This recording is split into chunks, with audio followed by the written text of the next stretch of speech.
दिल्ली हारते ही केजरीवाल भाग खड़े हुए हैं। पुलिस ने सचिवालय को घेर लिया है और आम आदमी पार्टी ने अपने दफ्तर के दरवाजे बंद कर दिए हैं। दिल्ली में आम आदमी पार्टी के सभी आश्वासन पर दिल्ली की जनता ने पानी फेर दिया। यानी जो केजरीवाल आम आदमी का सपना दिखाकर 10 साल सत्ता में रहे, वो 10 साल बाद सत्ता से बेदखल हो गए। और आज इसी पर विश्लेषण करेंगे, क्या अब केजरीवाल के बुरे दिन शुरू हो चुके हैं। हमारे साथ दो वरिष्ठ सहयोगी मौजूद हैं, विपुल मिश्रा और राहुल गोयल। इन दोनों से पूछेंगे इस हार की सबसे बड़ी वजह क्या है और अब आखिरकार केजरीवाल का होगा क्या, क्योंकि जिस तरीके से उन्होंने अपने कार्यकर्ताओं के लिए भी अपना ऑफिस बंद कर दिया है, तो वो क्या छिपा रहे हैं अपने ऑफिस में। सवाल ये, सचिवालय के लिए तो पहले से ही ऑर्डर पास हो चुका है, उसमें तो अब आम आदमी की एंट्री तो बंद है ही, खास भी अब नहीं जा पाएंगे। यानी कि अब तस्दीक होगी और तभी पता चलेगा दिल्ली में खेल हुआ कैसे था। हमारे साथ दो वरिष्ठ सहयोगी, उनसे बातचीत करेंगे, विपुल मिश्रा और राहुल गोयल। दोनों से बातचीत करेंगे, जानेंगे कि आखिरकार मुख्य वजह क्या रही। जो बड़े चेहरे थे वो सभी धराशायी हो गए। जो अरविंद केजरीवाल अन्ना के आंदोलन से निकलकर मनीष सिसोदिया को भी अपने साथ लाए थे, वो भी हार गए। और विपुल मिश्रा हमारे साथ है। विपुल, किस तरीके से आप देख रहे हैं अरविंद केजरीवाल, जिन्होंने सपना दिखाया था कि मैं दिल्ली को बदलूंगा, लेकिन 10 साल बाद क्या जनता ने उन्हें ही बदल दिया? देखिए नवीन जी, अगर एक शब्द में इसका जवाब दिया जाए तो उम्मीद। उम्मीद टूटी है। शराब घोटाला और शीश महल, इन दोनों का डैमेज कंट्रोल केजरीवाल कर नहीं पाए और उस उम्मीद के टूटने की वजह से आज मुख्यमंत्री पूर्व विधायक बन गए। और जब उम्मीद टूटती है तो लोगों का गुस्सा बाहर आता है। लोगों का एक गुस्सा बाहर आया है। ये जो फ्री की योजना थी, इस फ्री की योजना को भी लोग भूल गए। जैसे हम जब दिल्ली में थे तो एक बच्ची ने हमसे बहुत बढ़िया सवाल किया था। उसने कहा था कि एक तरफ तो आप अच्छे स्कूल बना रहे हैं, आप हमें शिक्षित करना चाहते हैं, आप हमें अपने पैरों पे खड़ा करना चाहते हैं, दूसरी तरफ आप फ्री में चीजें बांट रहे हैं, तो आप चाहते क्या हैं? क्या आप लोगों को बेरोजगार रख के फ्री में बांटना चाहते हैं कि लोगों को पढ़ा के उनके पैरों पे खड़ा करना चाहते हैं? तो फ्री का जो भी था वो सब कुछ किनारे हो गया, क्योंकि दो ही ऐसे कारण थे जिसकी वजह से केजरीवाल थे। एक भ्रष्टाचार के खिलाफ लड़ाई और दूसरा आम आदमी बन के रहना। और ये दोनों चीजों को जब डेंट लगा तो बीजेपी ने इसे जम के कैश किया। वाकई, लेकिन विपुल, हम भी पिछले 10 साल से यही मानते हुए आ रहे थे कि दिल्ली की जनता फ्री वीज पर ज्यादा भरोसा करती है, वो ज्यादा कुछ चाहती है। लेकिन जनता ने ना बिजली फ्री चाहिए ना पानी फ्री, लेकिन उन्हें सत्ता से बेदखल करने के पीछे बड़ा कारण कुछ भी हो, लेकिन जिस तरीके से पुलिस ने सचिवालय को घेरा है, क्या बताता है ये? जिस तरीके से हार्ड डिस्क हो, कंप्यूटर हो, वहां एंट्री तक बैन कर दी गई है। क्या अब कुछ और बड़े खुलासे होंगे? क्या केजरीवाल के जो आम आदमी बनकर वो आए थे अच्छे दिन दिखाने के लिए, क्या अब उनके खुद बुरे दिन शुरू हो गए? राहुल, और इसके पीछे आपको क्या वजह लग रही है? देखिए नवीन जी, वो बचपन में हम लोग एक खेल खेलते थे ना, पोशम पा भाई पोशम पा, आपको याद होगा। तो शायद बीजेपी अब इसको कुछ इस तरह से कह रही होगी कि पोशम पा भाई पोशम पा, नई दिल्ली में क्या हुआ, 100 करोड़ की शराब उड़ाई, ठीक है, अब तो जेल जाना पड़ेगा, जेल का पानी पीना पड़ेगा।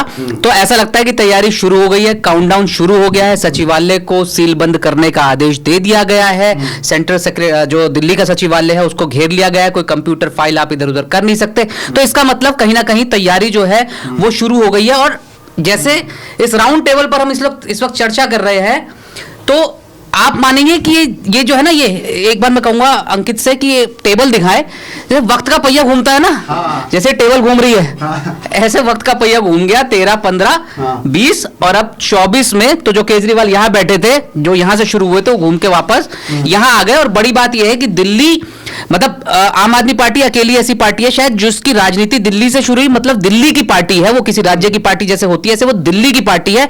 और अपने ही गढ़ में आज अस्तित्व बचाने की लड़ाई लड़ते लड़ते विपुल जी लगभग हार गई है। अब आगे भविष्य क्या होगा, पार्टी टूटेगी बचेगी ये तो खैर समय ही बताएगा। अन्ना ने भी सवाल खड़े कर दिए। उन्होंने कहा कि आरोप प्रत्यारोप तो राजनीति में चलते ही रहते हैं, लेकिन जिस तरीके से उन्होंने भ्रष्टाचार किया, अरविंद केजरीवाल ने जिस तरीके से शराब पर नजर रखी, उन्होंने इस तरीके से शराब घोटाले किए, क्या वही महंगा पड़ा है या इसके पीछे और भी वजह है? जो आम आदमी पार्टी में बनकर आम आदमी बनकर आए थे, वो शीश महल क्या उन्हें डुबो गया क्या? देखिए, सीधी सी बात यही है, 2011 देखिए और 2025 देखिए, अंतर क्या हुआ है। एक केजरीवाल, एक आम इंसान सामने आता है, अपनी नई पार्टी बनाता है और जनता उसको मैंडेट दे देती है। उसके पीछे का रीजन क्या था? दो ही रीजन थे कि एक भ्रष्टाचार के खिलाफ लड़ाई लड़ने वाला हमारे सामने आया है जो खुद को आम आदमी कहता है, और बीच में आप इसकी दुर्दशा देख रहे थे दिल्ली की किस तरह से हो रही थी, सड़कें हो जाई, चाहे पानी हो गया, बीच में अभी आपने देखा होगा कि बिजली के तारों की तरह पानी की पाइपलाइन जा रही थी। ये सब अभी का नहीं है, ये सब पहले भी होता था, लेकिन कहीं ना कहीं जनता के अंदर ये था कि हम एक कट्टर ईमानदार को अपना सीएम बनाए हुए हैं, हम एक ऐसे आदमी को अपना सीएम बनाए हुए हैं जो खास नहीं है, आम है। लेकिन ये दो चीजें में जब डेंट लगा ना, वो अब कट्टर ईमानदार रह गए क्योंकि केस चल रहा है, जेल भी जा चुके हैं और शीश महल भी सामने आ गया। अब जनता अपने को ठगा महसूस कर रही थी, और जब आप ठगा महसूस करते हैं तो आप सिर्फ अपना फैसला नहीं सुनाते हैं, आप अपना गुस्सा जाहिर करते हैं, और आज का मैंडेट मुझे लग रहा है ये गुस्सा है।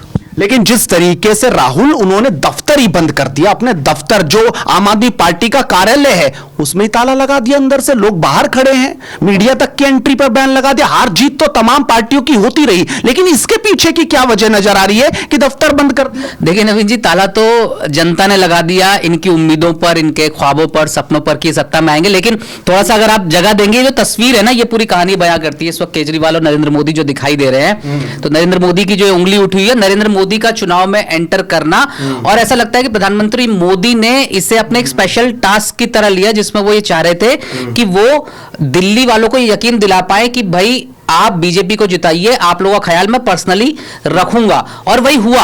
और उसी का भरोसा करते हुए दिल्ली की जनता ने बीजेपी को ये बम्पर जीत दिलाई और आम आदमी पार्टी के लिए दरवाजे बंद किया। अब उस पे उन्होंने अपना दफ्तर बंद कर दिया, तो मेरे ख्याल से कोई बड़ी बात नहीं, कोई बड़ी बात नहीं। लेकिन बड़ी बात यह है कि जो ये 22-23 विधायक उनके आ रहे हैं, जो आंकड़ा ये लगातार ऊपर नीचे हो रहा है, इनका क्या होगा?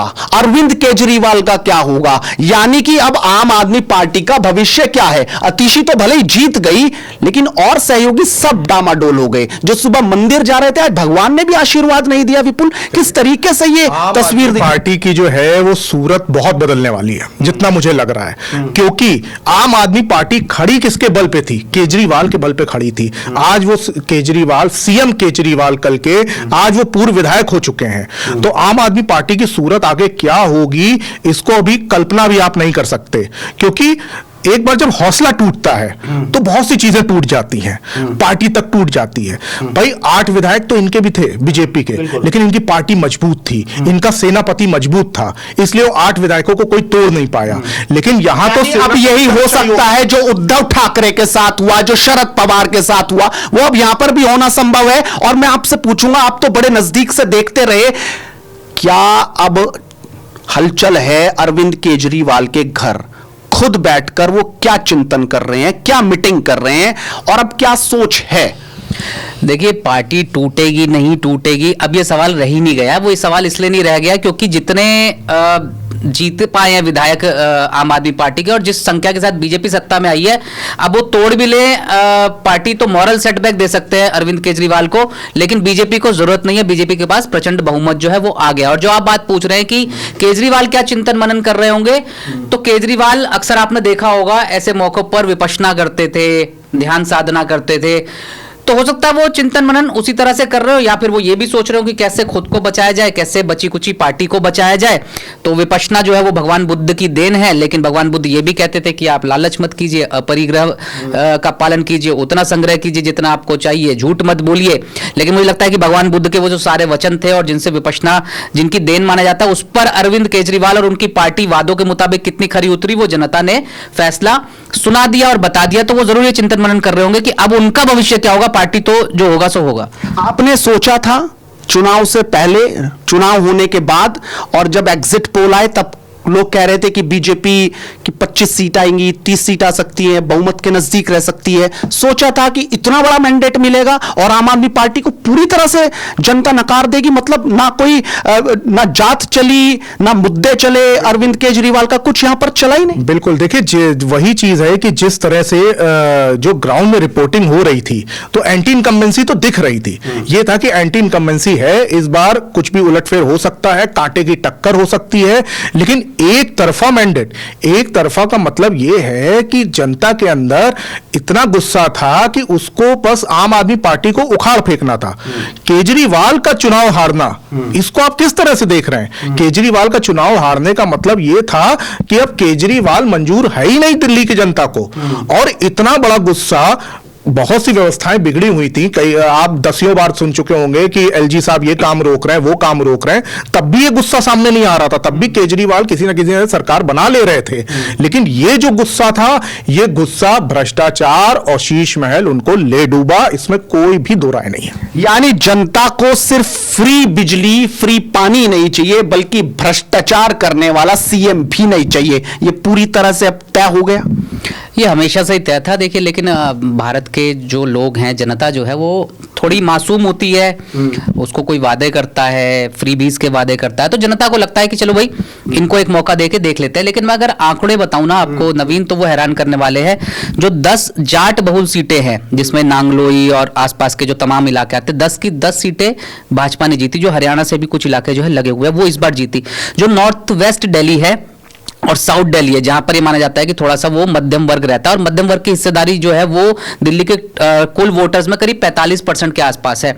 वहां भी जो भाजपा की एक सीट आई थी पिछली बार, वो बढ़कर 16 सीटें हो गई है। ये हमें ये बताता है कि जो 12 लाख रुपए तक की इनकम टैक्स पे छूट दी गई, इसके अलावा 8वें वेतन आयोग की जो घोषणा की गई, और तमाम इस तरह की जो योजनाएं मध्यम वर्ग को ध्यान में रखते हुए लाई गई, जिसने पिछली बार आम आदमी पार्टी को वोट किया था, तो उस मध्यम वर्ग को लगा कि भाई जो निचला तबका है उसको तो फ्री की योजनाएं मिल ही रही है और वो जारी रहेगी, ऐसा भाजपा ने भी वादा किया। लेकिन उनको क्या मिला? उनको जो भाजपा ने बजट के दौरान दिया और वेतन आयोग की जो पे कमीशन की घोषणा की, उससे ये उनको भरोसा हुआ कि भाई दिल्ली में अगर भाजपा आ जाती है और केंद्र के जरिए हमें सब मिल रहा है, तो क्यों ना भाजपा को जिताया जाए। तो ये सीटों का आंकड़ा है, जहां पर बीजेपी कमजोर थी वहां पर बीजेपी ने लंबी छलांग लगाई है सीटों के मामले में। देखिए नवीन जी, राहुल जी की इस बात से मैं बिल्कुल सहमत हूं कि ये जो आखिरी टाइम पे उन्होंने जो टैक्स स्लैब बढ़ाया, 12 लाख रुपए किया, लेकिन उससे बड़ा भी एक मास्टर स्ट्रोक खेला पीएम मोदी ने लास्ट में, जो उन्होंने कहा कि जो योजनाएं हैं वो चलती रहेंगी और कोई गड़बड़ी नहीं होने देंगे उसमें।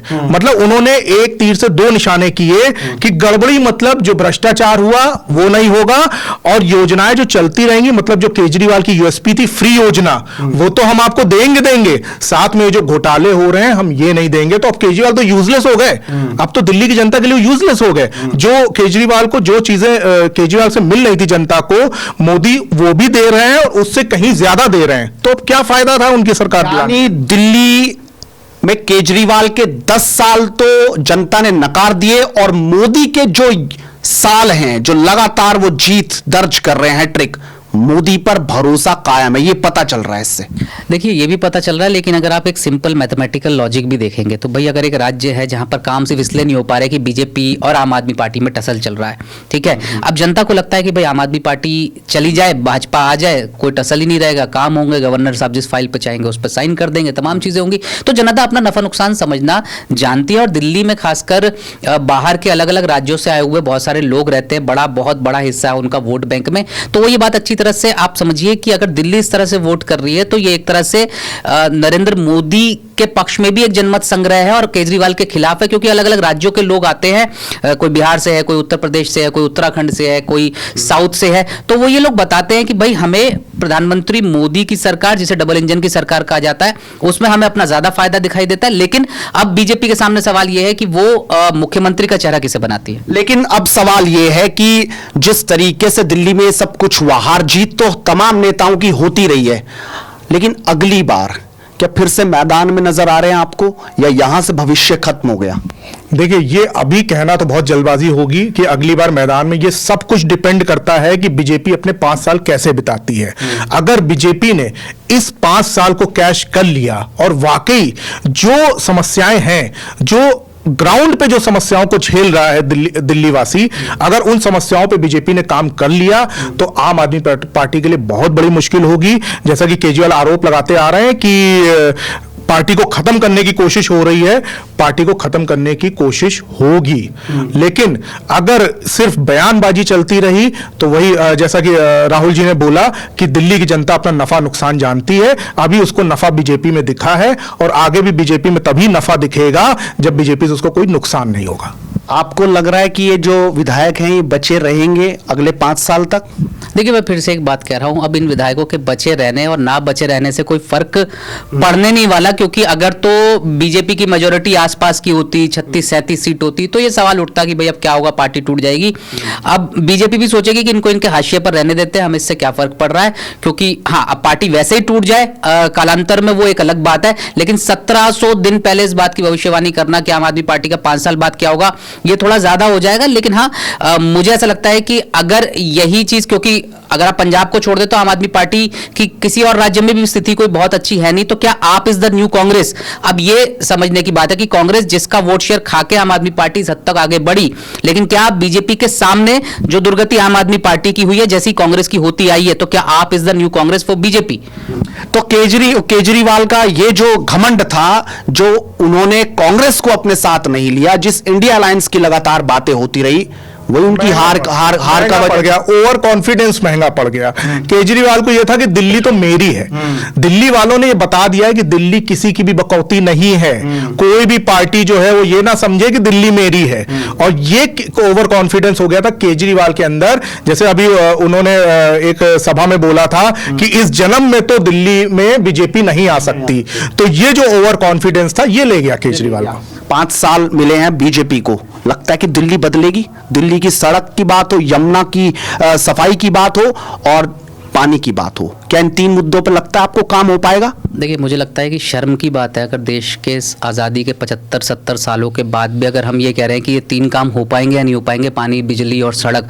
मुझे लगता है ये तो कम से कम कोई भी सरकार आए, किसी भी पार्टी की सरकार आए, ये काम तो बहुत ही बुनियादी बेसिक अधिकार जो है एक आम जनता का, वो होता ही होता है। तो मैं उम्मीद करता हूँ कि भाजपा आई, किसी राज्य में कोई भी सरकार आए, कम से कम इन बेसिक मुद्दों पर ध्यान देकर ये सड़क, पानी, बिजली की व्यवस्था जो है वो ठीक करे। और मुझे उम्मीद है, जैसा कि भाजपा के शासन के बारे में और राज्यों के जरिए बात कही जाती है कि वहां पर शासन बेहतर हुआ, या ये तमाम चीजें जो आप जिसका जिक्र कर रहे हैं नवीन, वो सुधरी हैं, तो ऐसे दिल्ली के लोगों के साथ भी होना चाहिए, क्योंकि दिल्ली देश की राजधानी है। दिल्ली को पेरिस बनाने के कई वादे हुए, तो पेरिस तो छोड़िए फिलहाल, लेकिन कुआलालंपुर भी नहीं बन पाई दिल्ली। तो ये थोड़ा देखना पड़ेगा कि अगर भाजपा ये करने में कामयाब हो जाती है, तो मुझे नहीं लगता कि किसी भी देश की, राज्य की जनता जो है वो कोई बहुत कुछ आपसे मांगती है, वो कोई आपसे पर्सनल सिक्योरिटी या कहती है कि Z+ सिक्योरिटी मुझे दे दीजिए। वो ये 3-4 बेसिक मुद्दे ही मांगते हैं। अगर ये डिलीवरी हो जाती है तो कोई बिल्कुल सही बात है। दिल्ली ना पेरिस बने ना कुआलालंपुर बने, दिल्ली बस दिल्ली बन जाए, देश की राजधानी बेहतर हो जाए, यही हर किसी की उम्मीद है।